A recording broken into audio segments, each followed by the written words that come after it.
वाला मुआवजा आराम से दे दे, और नहीं तो हलक में हाथ दे करके लेंगे। लेकिन इस देश को हम यहाँ पर घुसने भी नहीं देंगे। उसका रट्टा कौन मारेगा, उसकी गोदी में कौन बैठे, वीडियो कौन बनाएगा? जेजेपी और बीजेपी के धक्के मार देगी।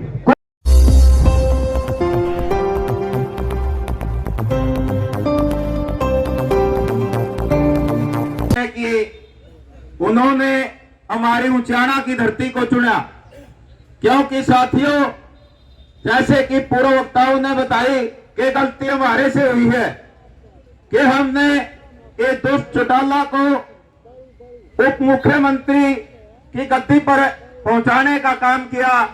लेकिन साथियों एक भाई का हमने सरिया काटना था जो 50 साल से हमें बकाया था, लेकिन इसके अंदर हमने देवीलाल का चेहरा इस ठग ने हमारे को दिखाया और हमारा इलाका इसकी चुपड़ी चिकनी बातों में आया और इसको एमएलए बनाने का काम किया और उप मुख्यमंत्री की कुर्सी पर बैठाने का काम किया। हमें दुख है इस बात का, लेकिन साथियों हमें गौरव भी है शुभ किसान मोर्चा पर कि उन्होंने उचाना की धरती को चुना। और उचाना से पहले भी आगाज सबसे पहले 15 सितंबर 2020 को उचाना की धरती से आंदोलन की शुरुआत हुई थी जब काले कानून आए थे।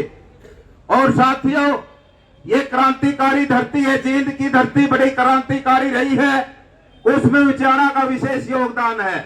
हमने यहाँ से दुष्यंत चौटाला और जो यहाँ का सांसद विजेंद्र था उस पर प्रतिबंध लगाने का काम किया। 1.5 साल इसी धरती से फैसला लिया था और बाद में पूरे देश के अंदर बीजेपी के नेताओं के खिलाफ और जेजेपी नेताओं के खिलाफ पूरे देश में एक मुहिम चली, जिसकी वजह से हमें विजय श्री मिली, काले कानून वापिस हुए। इसलिए हम सौभाग्यशाली भी है। और साथियों ये क्रांतिकारी धरती है, इसलिए हम शुभ किसान मोर्चा को जरूर विश्वास दिलाएंगे। वैसे तो मास्टर जियों ने दिला दिया, लेकिन मैं भी धरना संयोजक उचाना का होने के नाते और उचाना के लोगों की तरफ से आपको विश्वास दिलाता हूं कि आप जो भी फैसला लेोगे हम उस फैसले को बेखूबी मानेंगे और आपके फैसले पर फूल चढ़ाएंगे और जहां पर आपका पसीना पड़ेगा वहां पर खून बहाने का काम करेंगे, क्योंकि उचाना की धरती क्रांतिकारी धरती है। आप फैसला लीजिए, इस देश को हम यहाँ पर घुसने भी नहीं देंगे, लेकिन जो आप फैसला लेोगे हमारा सरमत है। और दूसरी बात मैं कहना चाहूं कि पूरे प्रदेश के अंदर बाढ़ आई, फसलें खराब हुई, फसलों का मुआवजा सरकार देने का काम करे और पीछे का मुआवजा वो भी देने का काम करे, बीमा क्लेम की राशि वो देने का काम करे, क्योंकि बहुत पेंडिंग पड़ा अभी तक। लेकिन साथियों किसानों के कर्जे माफ हो, हमारी मांग है कि एमएसपी पर कानून बने। दूसरी जो हमारा 10 महीने से यहाँ पर धरना चल रहा है कि डाइकलाइट से हमें पानी मिले, यहाँ पर कोई राष्ट्रीय करोड़ रुपए मुआवजा घोषित हुआ था जिसके 9 करोड़ वापिस चले गए और यहाँ पर मुआवजे के अंदर बहुत बड़ा घोटाला हुआ है, जिसकी जांच तो हुई है लेकिन लिपापोती हुई है, जिसकी रिकवरी भी होगी, लेकिन जो दोषी है जो पटवारी है वो तो अंदर चले गए, लेकिन जिनकी मिली भक्ति से उस घोटाले को अंजाम दिया वो आज खुले घूम रहे हैं। उसकी भी जांच विजिलेंस से होनी चाहिए या सीबीआई से होनी चाहिए, क्योंकि वो 15-16 करोड़ का घोटाला है। इसलिए साथियों 10 महीने से हमारा धरना चला हुआ है। अगर आप फैसला लेोगे दुष्यंत चौटाला, हमने इनकी एफआईआर दर्ज भी थाने के अंदर की करवाई है, गुमशुदगी के पोस्टर लगाए, गुमशुदगी की एफआईआर दर्ज करवाई, लेकिन ये अपनी हरकतों से बाज नहीं आने वाले। ये अगर आप लोग फैसला नहीं लेोगे सख्त, ये मानने वाले नहीं।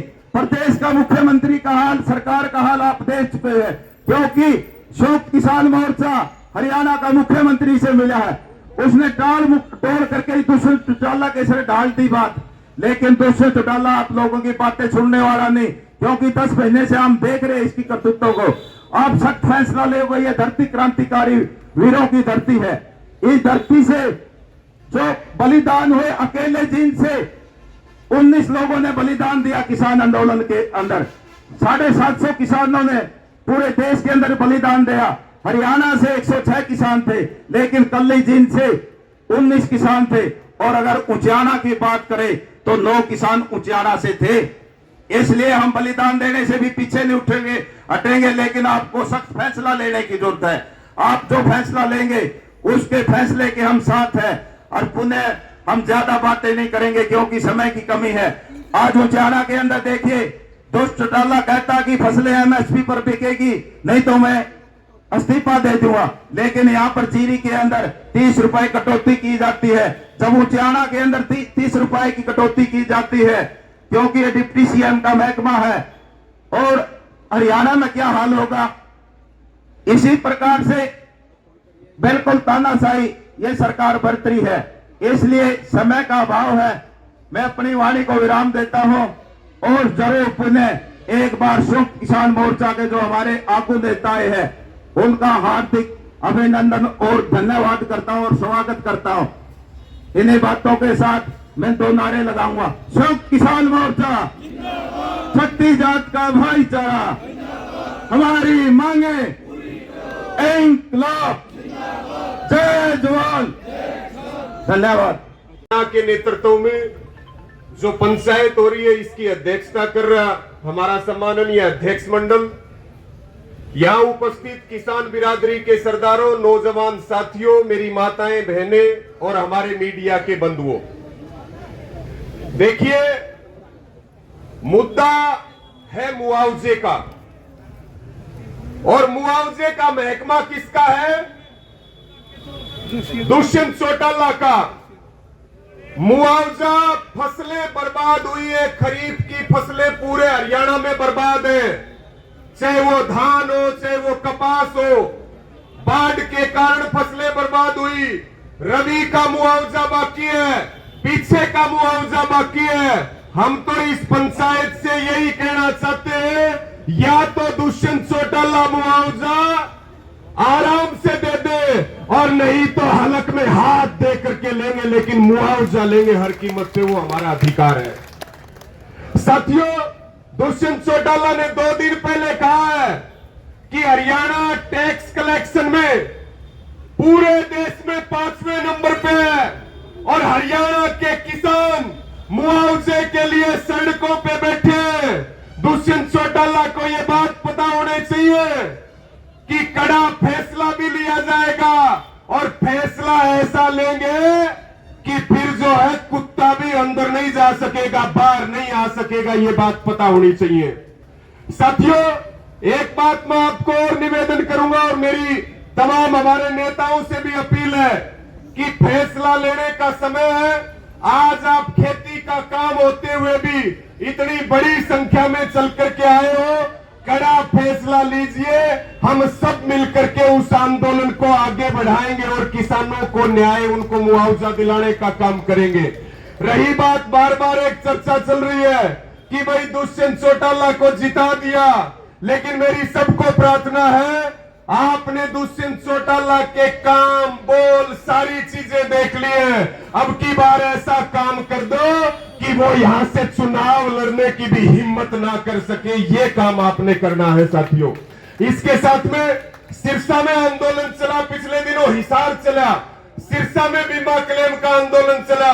जो सरकार 600 पैसे नहीं देना चाहती थी, एक लड़ाई लड़ी, एक संघर्ष किया और एक लंबा संघर्ष करने के बाद 600 करोड़ रुपए किसानों के खातों में आए। आंदोलन से ही जीत मिलेगी, यही हमारी ताकत है। आप सबने मेरी बात सुनी, सबका धन्यवाद। सबको निवेदन है कि हमारे 2-3 नेता और बोलेंगे, शांति से बैठे, पूरे अनुशासन के साथ। जो माता और बहनों, मेरे युवा और पत्रकार भाई, सबको राम राम। भाई मरे सांप ने क्यों छेड़ो हो? मरे सांप है। ई बेरा पटेगा श्री किसान मजदूर का 2024 में। उसका रेपटा कौन मारेगा? उसकी गोदी में कौन बैठेगा? ओढ़े बेरा पटेगा भाई किसान मजदूर का, ओढ़े बेरा पटेगा। एक बहुत से आंदोलन हुए, आप लोगों ने करे, 750 हमारे किसान खोए, लेकिन छाती में एक दर्द रहा कि वही आदमी तो आंदोलन में और वही आदमी इसके गोदिया में और कुकर पेटा भराम और पेटा 2024 में भरांगे।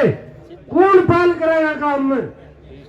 कि वीडियो कौन बनाओगा? जेजेपी और बीजेपी के धक्के दर्देगी कौन बनाओगा? कौन बनाओगे?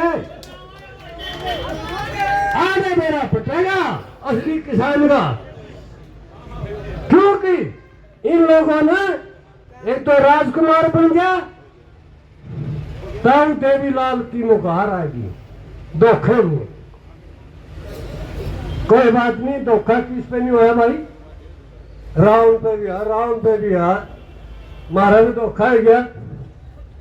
अरे ये हमारी बहन बेटी यहाँ इनने भी मारे, हम आंदोलन भी नहीं जीता, अरे मारे भी इन्हें बिना ताऊ देवीलाल की मुकार आवे, कढ़ाई में भी मुकार, वह मुकार देखो तारे गले आवे भी हमने तारे बिना हमारा कुछ नहीं। आंदोलन जीतने का ये जो हंकारी राजा है नहीं, इस आंदोलन में ये विकास ही सिर और तो टोटरे पिटाई इब्रानी का साल होगी मेरे गला जेरा में रहा, लेकिन हमारी माता और बहनों ने आंदोलन जीता, करवा नहीं खाना चाहिए किसी का भाई। इन तो सरकार डरी है, और जब तक इनका मान सम्मान हम नहीं कराएंगे नहीं घर में बाहर तो हमारी जीत नहीं होगी। क्योंकि इस सरकार में ना तो मोदी का किले ना इस हमारा भाई का, ये बिना मुच्छा का बोलो हो के बोलो ही इनका कुछ नहीं, न मान सम्मान नहीं रखना है, बस ज्यादा बोलना नहीं ठीक है। 2024 में अब मेरा बच्चा कौन है, किसान है, मजदूर है, कौन धोती किसी पकड़े है वीडियो